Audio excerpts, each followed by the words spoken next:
राधे राधे मेरी YouTube family.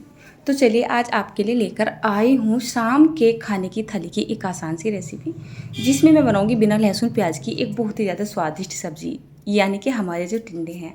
आजकल market में टिंडे बहुत ज़्यादा आ रहे हैं, तो दोपहर के टाइम में बच्चों के पापा लेके आ गए थे। हमारे घर में टिंडे की सब्ज़ी बहुत ज़्यादा पसंद की जाती है और इसको मैं बहुत ज़्यादा तो नहीं बनाती हूँ, लेकिन हाँ सीज़न में 3 से 4 बार बना लेती हूँ, लेकिन थोड़ा सा अलग अलग तरीके से। सिंपली दूसरी साइड में दूसरा काम भी कर रही थी, यानी दूसरी रेसिपी शूट कर रही थी आइसक्रीम की, जो मैंने आपके साथ शेयर कर दी है। अब जैसे आइसक्रीम बना रही थी, उसमें बीच बीच में काफ़ी सारा टाइम लग जाता है ना, दूध को हमें थोड़ा सा जलाना पड़ता है, गाढ़ा करना पड़ता है। तो मैंने सोचा इसी बीच में शाम के खाने की तैयारी कर लेती हूँ। तो जैसे यहाँ पर ये 500 ग्राम के जितने टिंडे हैं, पहले मैं इनको धो के लेके आ गई हूँ और फिर इनको इस तरीके से छील लेते हैं। इनके छिलके मोटे मोटे से नहीं उतारने चाहिए, ऐसे ही रगड़ के छील लेना चाहिए। बहुत सारे लोग तो इनको छीलते भी नहीं, ऐसे ही कट कर लेते हैं। वैसे तो ये काफ़ी मोटे मोटे हैं, लेकिन फिर भी जब आप बाज़ार से इनको लेके आओ ना, तो एकदम फ्रेश लेके आओ। अगर इनके बीज ना थोड़े से हार्ड से होते हैं ना, पके हुए से, तभी खाने में अच्छे नहीं लगते हैं और सब्ज़ी में अच्छे से पकते भी नहीं हैं। तो बिल्कुल फ्रेश और बढ़िया टिंडे थे ये। इनको मैंने जो है थोड़ा रगड़ रगड़ के छील तो लिया है, उसके बाद मैं इनको कट कर रही हूँ। कट आप अपने हिसाब से कर सकते हैं। अगर बहुत छोटे से साइज़ का आपका ये टिंडा है तो आप एक में से 4 हिस्से या 6 हिस्से बना सकते हैं, 8 हिस्से बना सकते हैं। बहुत ज़्यादा मोटे हैं तो इस तरीके से छोटे छोटे टुकड़ों में कट भी कर सकते हैं।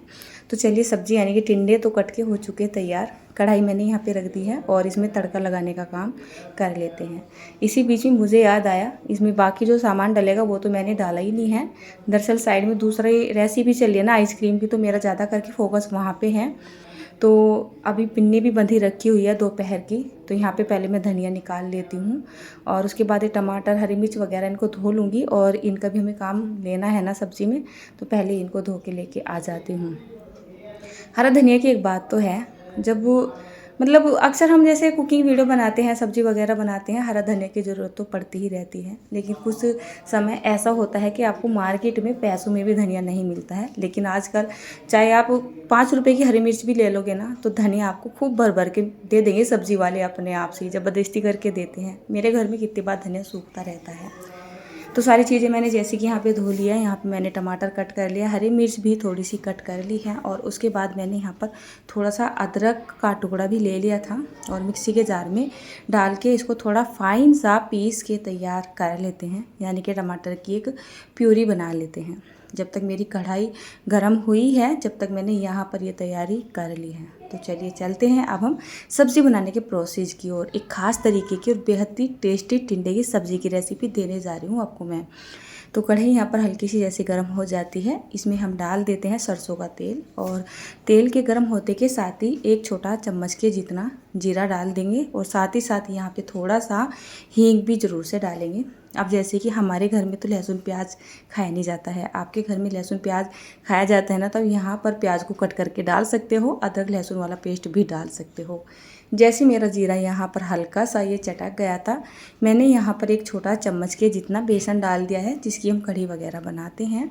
और इसको 1 आध मिनट के लिए हल्का सा भून लेते हैं ताकि बेसन कच्चा ना रहे।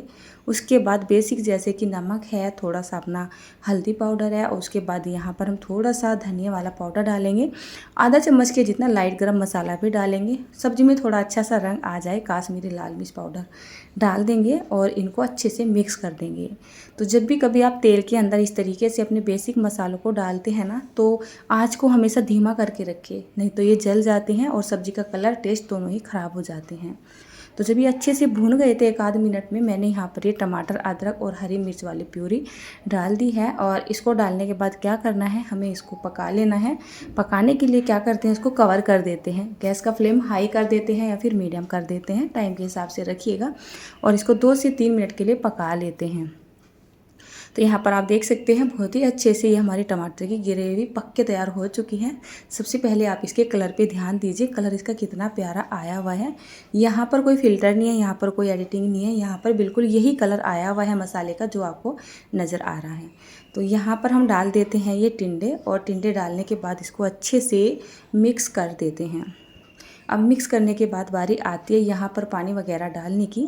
अब आपकी पसंद है कि आप इनको किस तरीके से बनाना चाहते हो। आप चाहे तो इसको एकदम थोड़ा क्या बोलते हैं रसेदार वर्जन में भी बना सकते हैं, या फिर आप इसको एकदम सूखे सूखे भी बना सकते हैं।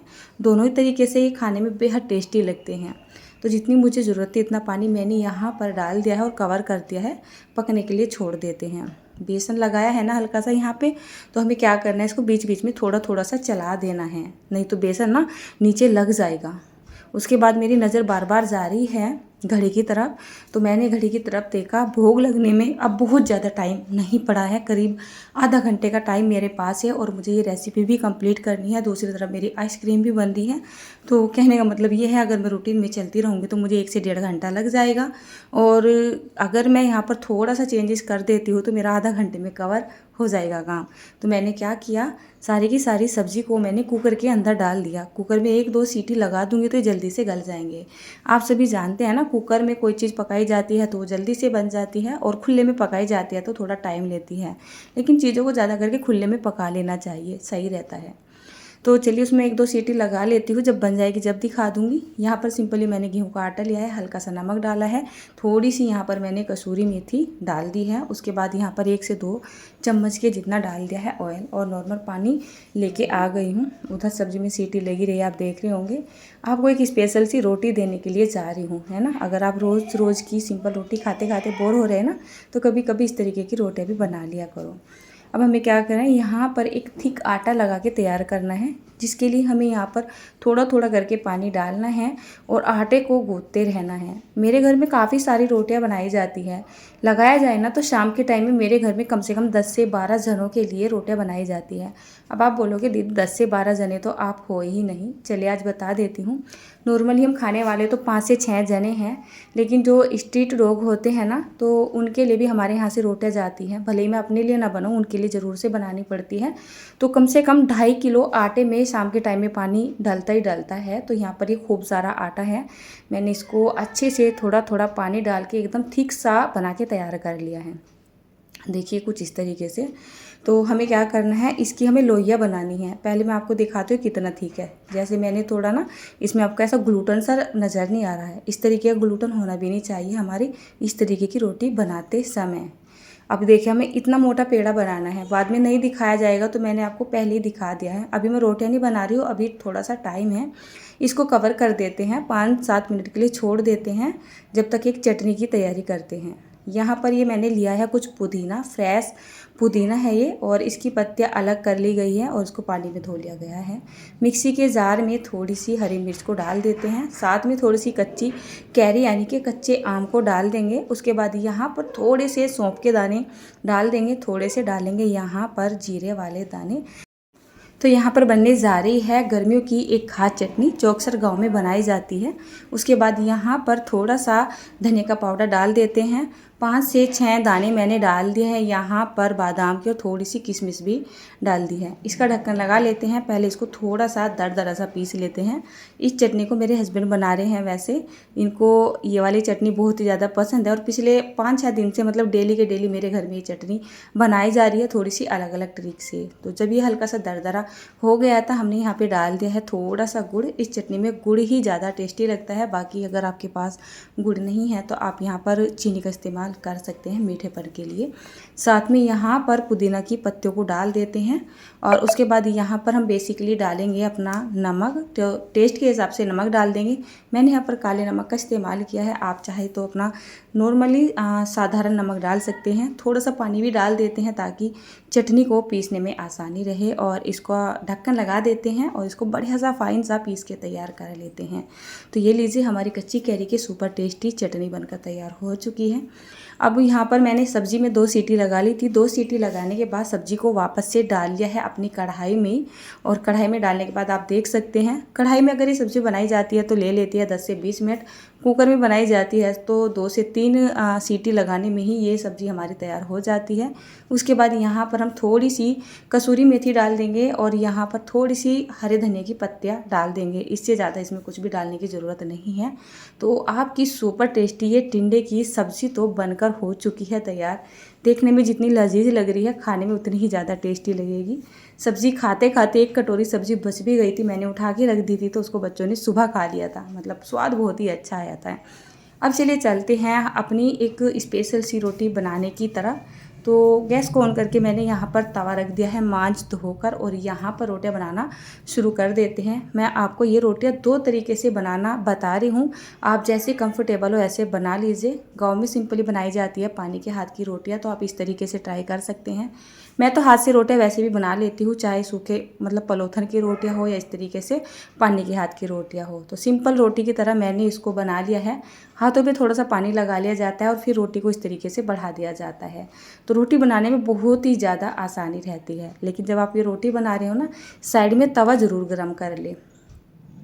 अब जैसे मैंने इसको तवे के ऊपर डाल दिया है, इसके ऊपर हम थोड़े से डाल देते हैं कलौंजी वाले जो पीस होते हैं, और थोड़ा सा अपना हरा धनिया डाल देते हैं। और हरा धनिया डालने के बाद इसको थोड़ा सा हाथ से प्रेस कर देते हैं, पानी का हाथ लगा के, ताकि अच्छे से चिपक से जाए। और उसके बाद क्या करते हैं, हम तवे को उठाते हैं और इसके ऊपर रख देते हैं। तो ये मेरे लिए एक बहुत ही बढ़िया प्लस पॉइंट सा रहा है। लोग बोलते हैं इसको तंदूरी रोटी और कोई नान बोलता है, लेकिन मैं बोलूँगी ये एकदम सिंपल रोटी है। पता नहीं यूट्यूब पे क्या क्या धांधलेबाजी चल रही है, मेरे तो समझ में नहीं आता है। मतलब एक तरफ से रोटी को सेक लिया जाता है, दूसरी तरफ से पलट के ऐसे ही डाल दिया जाता है। तंदूर तो तंदूरी होता है ना। तो मैंने तो जैसे यहाँ पर ये रोटी को सेका, तुरंत तवा उसने छोड़ दिया था, क्योंकि ये तवा मेरा अच्छे वाला है और इस पर पराठे वगैरह बनते रहते हैं, तो इस पर रोटी अच्छे से चिपकेगी नहीं। और इस तरीके से आप सेक लोगे तो बिल्कुल मतलब सही रहेगा, अच्छे से सीख जाती है वैसे। अब मैं आपको दूसरा तरीका बताने के लिए जा रही हूँ। सिंपल ही रोटी के तरीके से आप यहाँ पर इस तरीके से रोटी को बेल लोगे। आटा आपका एकदम थिक सा होना चाहिए, बहुत ही ज़्यादा पतला सा नहीं होना चाहिए। और इस रोटी को थोड़ा सा आप मोटा करके ही बेल लोगे। तो जितनी बड़ी आपको रोटी रखनी है इतनी बड़ी आप रोटी रख लोगे। पूरी रोटी जब आपकी बिल जाए तो यहाँ पे थोड़ा सा हरा धनिया और थोड़े से कलौंजी वाले बीज डाल दोगे, और उसके बाद इस रोटी को इसके ऊपर इस तरीके से रखोगे कि रोटी के ऊपर ये अच्छे से चिपक जाए। इस तरीके से रखेंगे और इसको हल्का सा बेलन से बेल देंगे। तो इससे क्या होगा, एक तरफ आपकी रोटी का जो लुक है ना वो इतना अच्छा आएगा जैसे मानो आप तंदूरी रोटी खा रहे हो। सिंपली तो तंदूरी रोटी बनाई जाती है मैदा वगैरह से, तो मेरे घर में तो मैदा वगैरह बिल्कुल भी ना के बराबर सी खाई जाती हैं। आपको मन कर रहा है कि इस तरीके की रोटी बनाने का या किसी को खिलाने का, तो आप ये वाली रोटी जो है ट्राई कर सकते हो। सभी को बहुत ज़्यादा पसंद आएगी, देखने में बहुत ही अच्छी लगती है। और सेकने का ये तरीका देखिए, मुझे इतना ज़्यादा अच्छा लगा है। बिल्कुल जैसे नॉर्मल रोटी हम सेकते हैं ना, इसी तरीके से आप इस रोटी को आँच के ऊपर डाल के फुला लो तो ज़्यादा अच्छा रहेगा। तवे के ऊपर रोटी चिपकी रहती है और तवे को ऐसे हम उल्टा कर देते हैं आँच के ऊपर, तो क्या होता है, जो हिस्सा हमारा तवे के तरफ रहता है ना वो अच्छे से सिक भी नहीं पाता है और रोटी भी देखने में इतनी ज़्यादा अच्छी नहीं लगती है। तो सिंपली रोटी के तरीके से आप इसको सेक लो, और जिधर आपने धनिया वगैरह लगाया है, जो भी कुछ लगाया है, उस वाले हिस्से को थाली में आप ऊपर की तरफ रख दो। तो थाली में ना एक तरीके से 4 चांद लग जाते हैं। फूलती भी जा रही है रोटी और बहुत ही अच्छे से बनती भी जा रही है। तो चलिए, भोग लगाने का टाइम हो चुका है। भोग तो मैंने वैसे अंदर पहुंचा दिया है। अब मैं यहाँ पर थाली लगा रही हूँ। तो ये आई है हमारी सुपर टेस्टी बेसन वाली टिंडे की सब्ज़ी, एकदम रसेदार। देखने में जितनी स्वादिष्ट लग रही है ना, खाने में इससे भी ज़्यादा ये स्वादिष्ट लगने वाली है। हल्का सा हरा धनिया की पत्ती डाल के गार्निश कर देते हैं। गर्मा गर्म आ चुकी हैं हमारी ये तंदूरी रोटी, बोलोगे आप क्या बोलोगे, हम तो सिंपल इनको रोटियाँ ही बोलेंगे। उसके बाद यहाँ पर आ चुकी है अपनी गर्मियों की स्पेशल सी चटनी, और उसके बाद यहाँ पर रख दिए गए हैं अपने खीरे, और साथ में क्या रखा है मैंने, हरी मिर्च। हरी मिर्च के बिना मेरे घर में मेरे हस्बैंड की थाली अधूरी है। सब्जी चाहे कितनी भी ज़्यादा चटपटी बन रही हो, वो हरी मिर्च को ज़रूरी खाते हैं। तो ये है हमारे शाम के खाने की बहुत ही ज़्यादा एकदम शुद्ध सात्विक सिंपल सी थाली। चलिए, तंदूरी रोटी के नाम से मैंने आज ये थाली बनाई है। तो यहाँ पर थोड़ा सा मक्खन भी रख देते हैं, आजकल घर में बन ही रहा है। आज गर्मी बहुत ही ज़्यादा हो रही है, वैसे पसीने से भी आ रहे हैं। थाली आपको कैसी लगी बताइएगा ज़रूर।